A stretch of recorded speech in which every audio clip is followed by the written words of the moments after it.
Hello प्यारे बच्चों, आज हम कक्षा 7 का एकादश पाठ पढ़ेंगे जिसका नाम है विद्या धनम।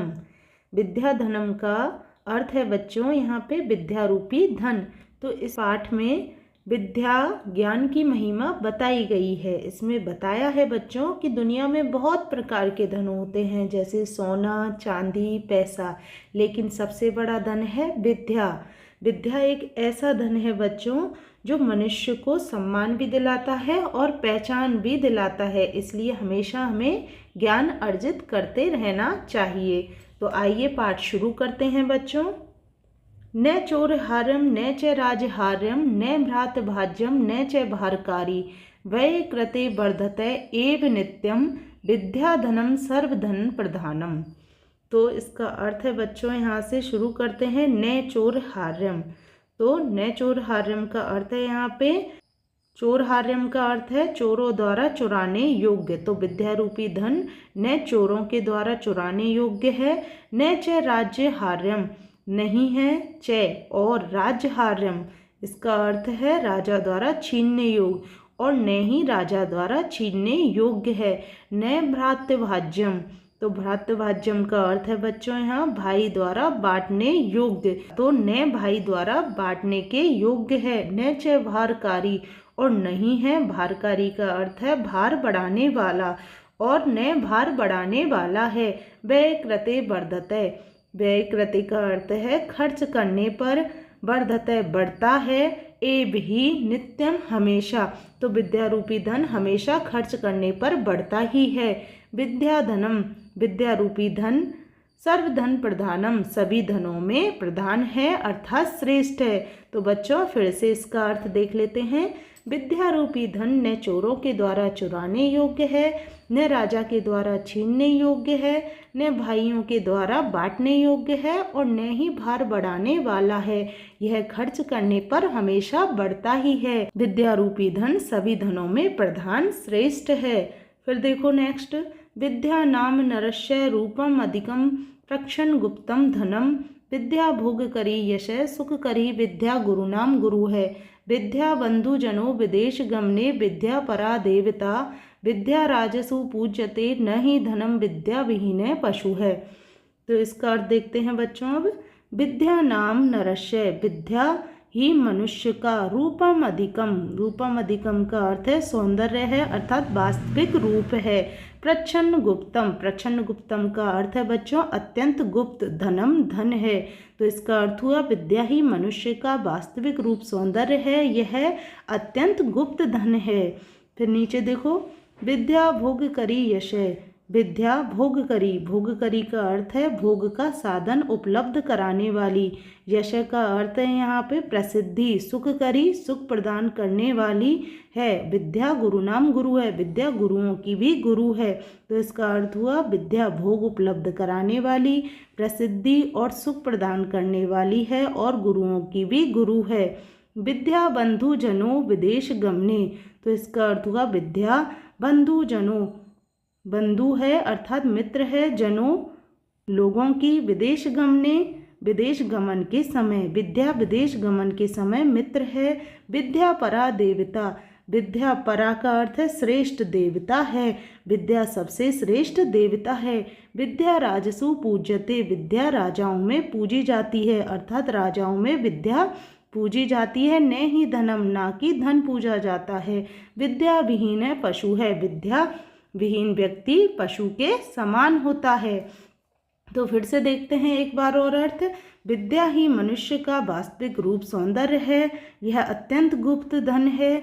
विद्या भोग उपलब्ध कराने वाली है और प्रसिद्धि सुख प्रदान कराने वाली है। विद्या गुरुओं की भी गुरु है। विद्या विदेश गमन के समय मित्र है, विद्या सबसे श्रेष्ठ देवता है। विद्या राजाओं में पूजी जाती है, धन नहीं पूजा जाता है। विद्या से विहीन व्यक्ति पशु के समान होता है। अब देखो आगे, केयूरः न विभूषयन्ति पुरुषम हारा न चंद्रोज्ज्वला न स्नानम न विलेपनम न कुसुमम नालंकृता मूर्धजा बाण्यकाः समलंकरोति पुरुषम या संस्कृता धार्यते क्षीयन्ते अखिल भूषणानि सततम बाघभूषणम भूषणम। तो इसका अर्थ हुआ बच्चों, केयूरा, केयूरा का अर्थ है बाजूबंद। ने नहीं, विभूषयंती, विभूषित नहीं होते हैं अर्थात सुशोभित नहीं होते हैं। पुरुषम, पुरुष। हारम, हार। न चंद्रोज्ज्वला, चंद्रोज्ज्वला का अर्थ है चंद्रमा के समान। न स्नानम, ना स्नान। न विलेपनम, विलेपनम का अर्थ है सुगंधित द्रव्य। न कुसुमम, कुसुमम का अर्थ है फूल। नालंकृता, नालंकृता का अर्थ है नहीं सजाया हुआ। मूर्धजा, मूर्धजा का अर्थ है बेनी, चोटी, या आप बाल भी बोल सकते हो। तो इसका पूरा अर्थ देखते हैं। बाजूबंद, चंद्रमा के समान। उज्ज्वल हार, स्नान, सुगंधित द्रव्य और सजाए हुए बाल आदि मनुष्य को सुशोभित नहीं करते हैं, बल्कि अब आगे देखो, बान्य का समलंकरोति, इसका अर्थ है बच्चों बान्य का अर्थ है एकमात्र बानी। समलंकरोति का अर्थ है यहाँ पे मनुष्य को अलंकृत करती है। पुरुषम का अर्थ है मनुष्य या संस्कृता धारते, संस्कृता धारित का अर्थ है संस्कार युक्त धारण की हुई। तो यहाँ पूरा अर्थ हुआ बच्चों, बल्कि एक संस्कार युक्त धारण की हुई वाणी ही मनुष्य को अलंकृत करती है। क्षीयन्ते अखिल भूषणानि, इसका अर्थ है बच्चों संपूर्ण आभूषण नष्ट हो जाते हैं। इसका अर्थ है सततम, हमेशा। बाघभूषणम, वाणी रूपी आभूषण। भूषणम, आभूषण रहता है, वह कभी नष्ट नहीं होता है। तो पूरा अर्थ देखते हैं। बाजूबंद, चंद्रमा के समान। उज्ज्वल हार, स्नान, सुगंधित द्रव्य, फूल, सजाए हुए बाल आदि मनुष्य को सुशोभित नहीं करते हैं, बल्कि एक संस्कार युक्त धारण की हुई वाणी ही मनुष्य को अलंकृत करती है। और अन्य सभी आभूषण नष्ट हो जाते हैं, परंतु वाणी रूपी आभूषण कभी नष्ट नहीं होता है। देखो आगे, विद्या नाम नरस्य कीर्ति रतुलय भाग्य क्षय चाश्रय धेनु काम दुधा रतिश्च विरहे नेत्रम तृतीयम च सा सत्कारा यत्नम कुलस्य महिमा रत्नैर्विना भूषणम तस्माद् न्यमुपेक्षे सर्वविषयं विद्याधिकारं कुरु। तो इसका अर्थ हुआ विद्या नाम नरस्य, विद्या नाम मनुष्य की। कीर्ति रतुला, इसका अर्थ है अपार कीर्ति है अर्थात अपार प्रसिद्धि है। विद्या मनुष्य की अपार प्रसिद्धि है। भाग्यचये चाश्रय, भाग्यचय का अर्थ है यहाँ पे अच्छे दिन बीत जाने पर अर्थात बुरे समय में। चा आश्रय, चय प्लस आश्रय, आश्रय का अर्थ है बच्चों यहाँ पे सहारा। तो बुरे समय में सहारा है, कौन सहारा है? विद्या। आगे देखो बच्चों, धेनु काम दुधा, तो धेनु काम दुधा का अर्थ है काम धेनु के समान है। रतिश्चय, रतिश्चय का अर्थ है प्रेम के। विरह, विरह में अर्थात वियोग में, तो वियोग में कैसी है? प्रेम के समान है। नेत्रम तृतीय, तृतीय नेत्र है। च और सा वह, और वह तृतीय नेत्र है। सत्कार यत्नम, इसका अर्थ है बच्चों सम्मान का केंद्र है। कुलस्य महिमा, और कुल की महिमा है। रत्नई बिना, बिना रत्नों का। भूषणम, आभूषण है। विद्या सम्मान का केंद्र है, कुल की महिमा है और बिना रत्नों का आभूषण है। आगे देखो बच्चों, तस्माद न्यम उपेक्षे, तो इसको तोड़ के लिखेंगे तस्माद प्लस अन्यम प्लस उपेक्षे। तो इसका अर्थ है बच्चों अतः दूसरे सबको छोड़ करके, सर्व विषयम सभी विषयों को, विद्याधिकारम विद्या पर अधिकार कुरु कीजिए। इसका अर्थ हुआ इसलिए अन्य सभी विषयों को छोड़कर विद्या पर अधिकार कीजिए अर्थात ज्ञान का अर्जन कीजिए। तो फिर से देख लेते हैं एक बार।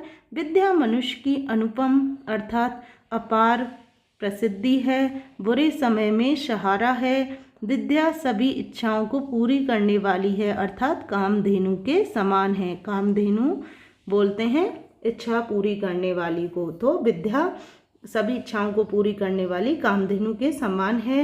वियोग में प्रेम के समान है और यह मनुष्य का तीसरा नेत्र है। विद्या सम्मान का केंद्र है, कुल की महिमा है, बिना रत्नों का आभूषण है।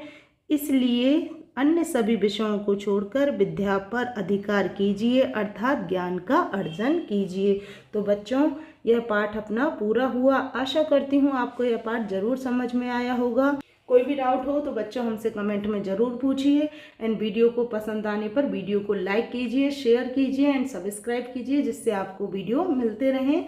थैंक यू सो मच बच्चों।